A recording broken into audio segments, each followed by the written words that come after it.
temperature went up today. No crazy wind though, so I guess that's good for flying. And what's going on today?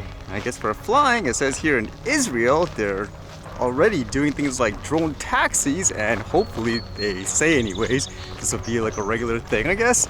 This one says, drone taxis take first test spin in Israel in bid to ease traffic congestion.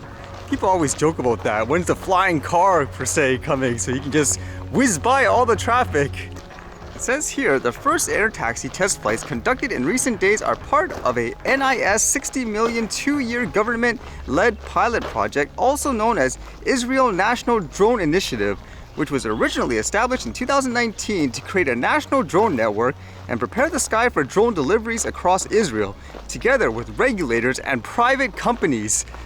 Does that make you think? With regulators and private companies, no recreational person or the average citizen. It says the overall aim of the project is to fly passengers and heavy cargo from one place to another and improve traffic congestion on Israel's busy roads by using drones, as well as provide commercial and public services more efficiently. Saying here, this is the first initiative of its kind in the world for an extensive and multidisciplinary examination of new technologies, including the transportation of cargo and later people.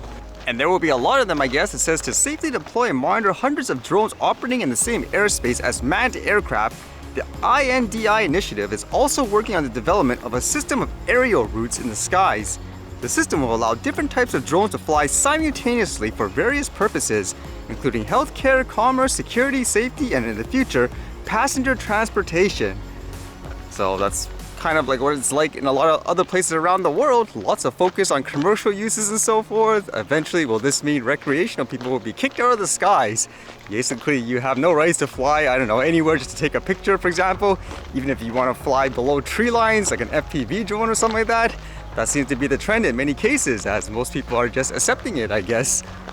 And lots of news about war still between Russia and Ukraine, and this was kind of interesting as everyone has their own version of the story, but apparently there was a hydroelectric plant of sort where there was a dam that was destroyed. First, this one here, they wrote, Russian occupiers have destroyed the Kakhovka hydroelectric plant in the Kherson region. Large parts of the south of Ukraine are in danger of flooding. Toll on civilians will be massive. A terrorist act with catastrophic consequences committed by the occupiers. The Russians will pay for it all. And there were, it seemed like anyways, drone images and so forth of the actual, I guess, damage afterwards. And you can see people are posting pictures like this one saying, this is how the road and terrain in the direction of the Crimea looks now. You'll expect, I guess, things like flooding. They'll say it'll affect also farmland, I guess. So it's kind of like a long-term thing that will damage a bunch of stuff and cripple people in the area, I guess. But then you have the other side where they're saying, no, it was the Ukrainian army that destroyed it. Like this one says, Ukrainian army destroyed Kakhovka hydropower plant on the river Dnieper through shelling and opening floodgates. Vast lands downstream flooded, thousands being evacuated. Greatest environmental disaster in Europe in decades unleashed as part of Ukrainian, quote, counter-offensive. And then this one says, Turkey accuses the Ukrainian regime of blowing up the Nova Kakhovka Dam in the Kherson region with British instructions due to the failure of its counterattack. It was interesting too, just to see various official sources quickly creating things like videos and so forth to show, I guess, how this side and that side is evil. I guess during these times, information is part of the war as well, huh? Not just bombing people and stuff physically. The war continues, unfortunately, I guess.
Alright, see you guys later.